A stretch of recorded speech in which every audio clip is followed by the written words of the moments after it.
Hi there, this is Jaime Couttolenc and Anton Teruel. We are recording from Cholula, Mexico. Let me introduce myself a little bit, just to give you some context of my experience. I've been practicing and studying consistently meditation and yoga, precisely Ashtanga yoga, for the last 11 plus years. And also I've been instructed by Alan Wallace, PhD, into cultivating emotional balance, as well as conscious eating by Dr. Gabriel Cousens. And this is just to share a little bit more of the things I've been around in all these years, and the place where I'm coming from in terms of interest and experience. Well, I'm Anton Teruel. It's a pleasure for me being part of this excitement project for us. We have been working in this awakening process for many years. My role is a little bit long, more than 27 years in this process of awakening. Why do we want to share this? Because we are passionate from the conscious mind. I have wrote many books that you can find in Amazon about this beautiful process of awakening. And I have been teaching my own experience since many years ago. And now I'm really happy, enjoying this possibility to arrive the place you are, and here we are.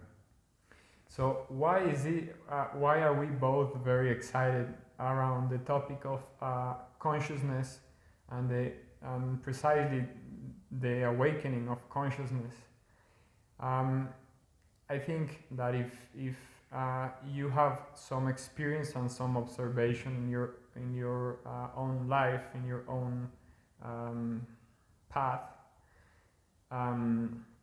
we can observe, we can see that these practices are highly needed nowadays, probably more than ever before, or at least, possibly. And that is because it doesn't require rocket science and too much brains to notice that the whole world lives in a very high state of imbalance, and this we can pinpoint this at various levels, including relationship levels. For instance, people are not being with one another, generally speaking, certainly in a frequency of harmony, real harmony and real respect, and thus understanding and love, etc. For sure, we can see these positive attributes of one's character and virtues shine in many people, but I truly would question if they are the how would you say, the status quo, so to speak, like the most of the time state. I would personally say otherwise, that what's more present,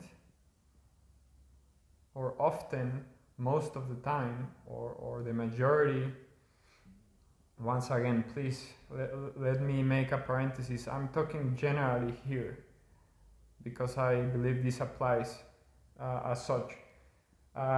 We see unbalance, we see violence, we see conflict, we see hatred and anger and all these afflictive emotions that are not helping us at all.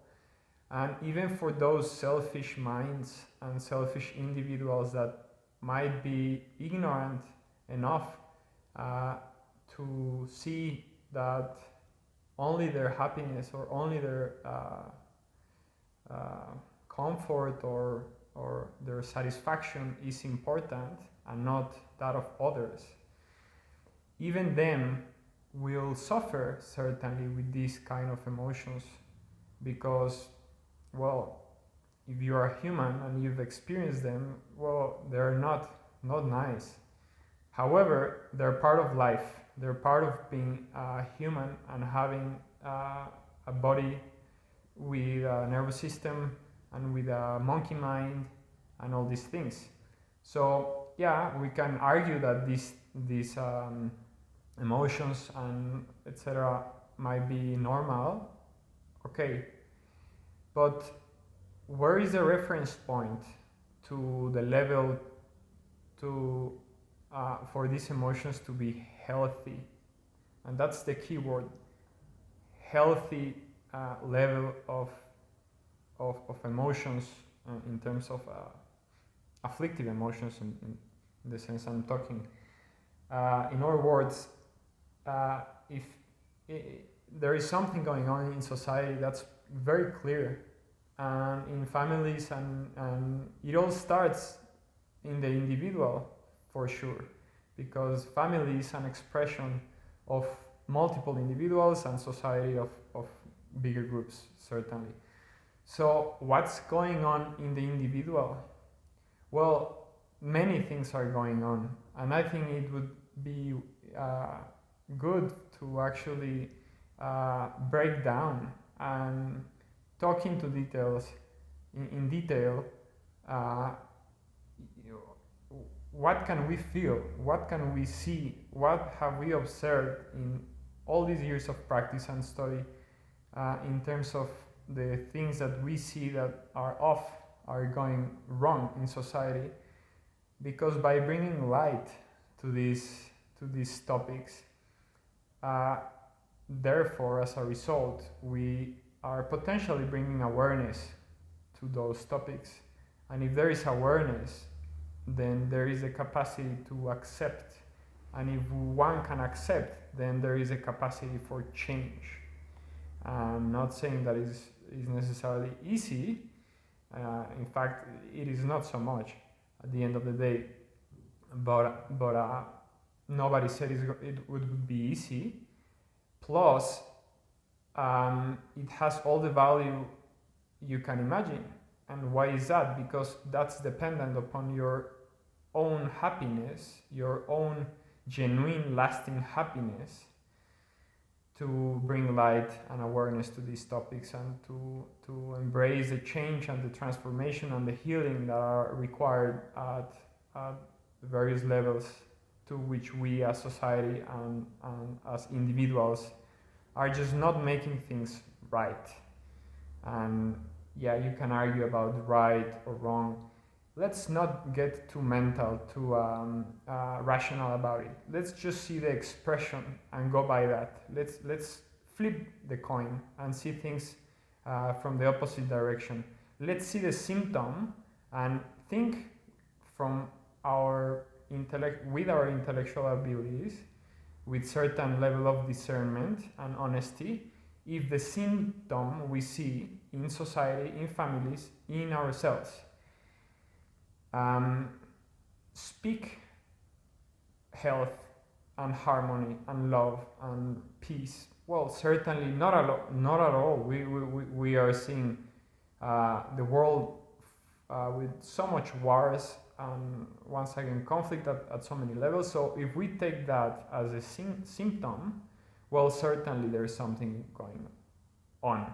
Whether you call it right or wrong, it doesn't matter. But so I think that that's an objective way at seeing what's going on, by starting with the symptom and questioning ourselves if we want to live in such a way, and if there is an alternative, and if we would rather have a different quality of life, and once again, at the collective level, family, relationship, business, individual, etc.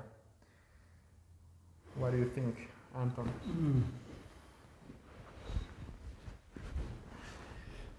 This behavior that you describe, I think, is a result of the lack of the attention of the present moment. This present moment has all the other face, como se diría la otra parte. The other side of the coin. The other side of the coin. But people is not interested in the other side of the coin because they don't have any idea that the other side of the coin is the peaceful mind, the stillness mind, the most beautiful way of living life, and also is life. Because when your behavior is like that, you are not living life, you are just imagining life. You just have a structure of what are you seeing, but you are not seeing the truth, you are not seeing lo real. The real, the reality of. The reality of, you are not seeing the essence of the moment. You are just seeing what your mind is imagining, what your mind is constructing, related to all your lacks in your subconscious mind. The real problem is that you also can understand the beautiful and the deepest awareness that it's already in yourself. You can see that only if you are dispuesto open to do this, and also with all your attention and your intention to achieve this other side of the coin. What I want to say is there is a very different kind of living. There is a very different way to see the life. If you just get in touch with the present moment. I know that many people have talked about to be in the present. I know that there's a lot of information about this, but it's so simple that you don't have to do the big things to get it, to achieve this beautiful way of seeing life. You just have to see that when you see, you don't see the reality. You are seeing your projection, your thoughts, your idea of what you are seeing. So you have to discover that your own mind is lying you. It's lying you and is showing you something that is not true. So you have to be honest with yourself and see that life is just here, in this present moment. And this present moment needs to be attended by a conscience that is really compromised with the present.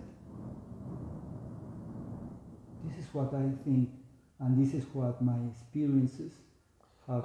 Okay, compromise. No, it would be, how do you say, yeah, it's different. Comprometida con el presente. Committed with the present moment. So we are inviting you to feel the present, to see the present, not to think the present, to feel the life, not to think the life, to be in life, not to imagine that you are in life, So this is an invitation for a conscious mind to be awareness to the present moment. And I would like to add something to what Anton is saying.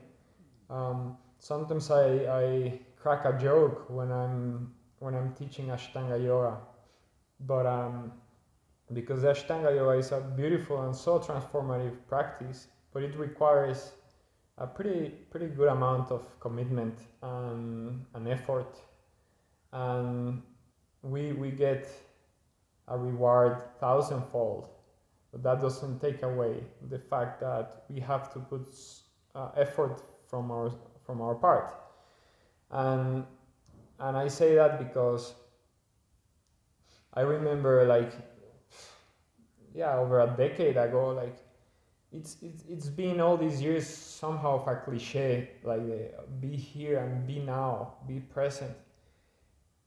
That doesn't take away the truth of it, for sure, and the reality and the value of it. But why do I mention it a cliche? Well, because you hear it everywhere, but I guess that's a good thing, that you hear good stuff. But what I want to pinpoint here is that by saying be here now and just repeating the phrase, that might sound romantic, it won't get us very far in terms of understanding what actually presence and being in the present means. And this is where I as well add to what Anton was saying, the practice. The importance of practice is really essential, especially for our modern, so to speak, untrained and unbalanced minds, to retrain them to be present. And we can only do that successfully by a long-term commitment of continuous practice. And what do I mean by practice? Well, there's so many different techniques and different traditions that are highly beneficial. There is no need of sticking to yoga, for instance. That is a great tool, but there's many others. But bottom line, pick one or two, a contemplative tradition with genuine teachings, genuine teachers and techniques, and stick to it for a while, and then by time you will understand what it actually means. Be able to diffuse yourself, or precisely your mind, or more precisely, diffuse your consciousness from your mind and from the past and the future and whatever circumstances may be going on around you or your life, your present, and even internally. You may diffuse from your emotions or your destructive habits or thoughts, etc., and be more present. You might even be observing those emotions and those thoughts, but the awareness is behind. The consciousness is behind, with awareness that is observing whatever is unfolding. But with that awareness of where you are and where you are in this moment, present, not just in the moon, driven away by daytime dreaming. And perhaps the long-term practice, it ends up being not so romantic at the end of the day, every day or every time. There will be romantic moments. But the bottom line here that I would really want to emphasize is the importance of practice, because that's the only way that we will be able to bring an unbalanced mind, an unbalanced individual, an unbalanced society to balance. if we would be already, I don't know, just thinking out loud, don't take me for granted, but say thousands of years back in a harmonious society, well, maybe in such a society, these practices wouldn't be so needed. But today they are highly needed because the world and the individuals are not in balance. So this is just an invitation. This is just for our pleasure to speak about these topics that we find that are very needed for all of us. And we can certainly include ourselves there because we are also part of society and we also have a mind and emotions that are disturbing oftentimes. So an invitation to practice, to stick to the practice. I remember years back, 2013, I was in Chennai in India, taking a Vipassana, 10-day Vipassana with, well, not with, but from the lineage of Goenka, that probably many of you know. And I remember something that stuck to my mind really, really deep. He was saying that, like, if you choose to do the Vipassana method, then, or he was putting a parenthesis, any other genuine, authentic system and method with teachers, etc., then make it so, but stick to one. Because otherwise, and he was putting this very beautiful example, or very illustrative example. If you want to dig the soil to reach water and make a well, if you are digging only 1 meter here and 1 meter here and 1 meter here and 1 meter here, etc., you will never reach the water. You have to dig 1 meter here and another here and another here and another here, same place, and you'll get to the water. So he was making the comparison with some people, some practitioners that might be just trying everything and at the same time nothing, and thus probably not really experiencing the treasure, the gem that might be encountered behind these practices performed in a continuous long-term fashion. Thank you so much for your time and your ears. I don't know if you have anything else to say. Yes, practice is always necessary, and I think a good practice always is going to take you to make pauses. Why? Because in these rushing times and with this humanity that think that going so speed is good and multitareas, ¿cómo se? Multitasking and to get more knowledge and more and more and more, it's necessary to make pauses. Why? Because when you make a pause, you can see yourself and also you can see the moment. Always look for a practice that make you the possibility to make pauses. And that's all I have to say. What do you mean with a practice that allows you to make pauses? I think that they have to search always for a good practice, and practice, una buena práctica te lleva a hacer pausas. En tu día a día. Sí. Que no estés todo el tiempo así. Pausas, buscar la pausa. I will just clarify what he just said. Maybe you did understand it. I didn't, and this is why I wanted to clarify it, and I may just say it again.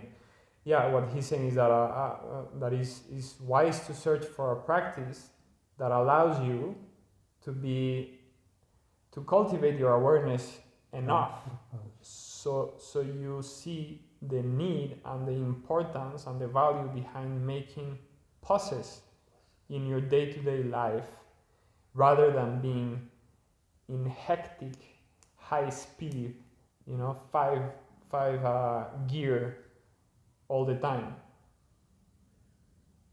And I think this is the only way you can see the moment. When you stop. Because the Russian way of living is not letting you to see the moment. So it's a good advice that I have experienced in my life. You have to stop.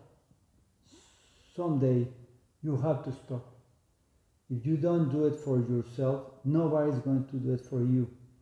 Please try to understand that a better life, a beautiful life is waiting for you, and maybe you only have to stop and make a pause.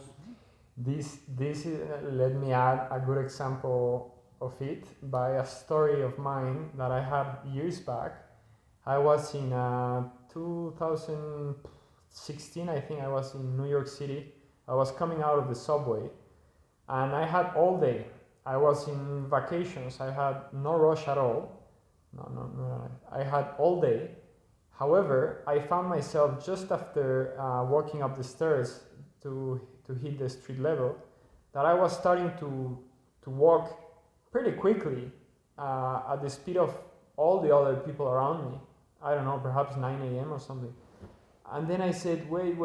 I became aware of that moment and of that heightened speed that I said, wait a second. All these people are going to their jobs.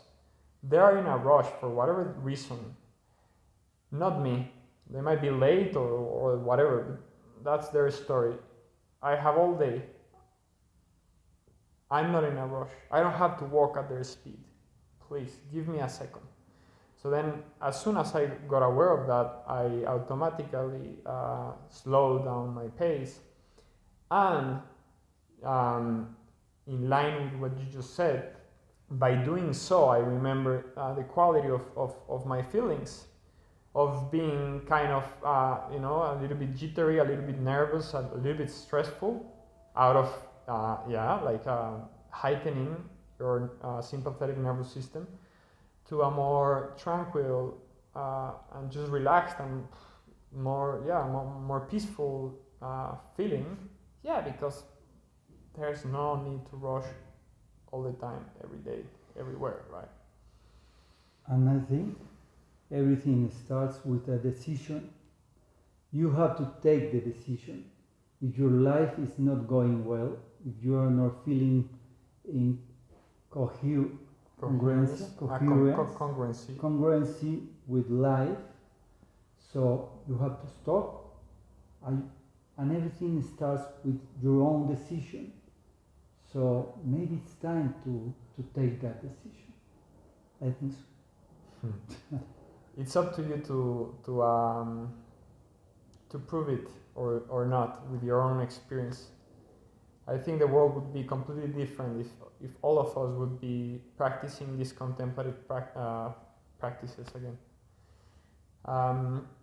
Thank you very much, and we hope to keep uploading stuff here and there, so hopefully we'll see you again. See you soon. Ciao.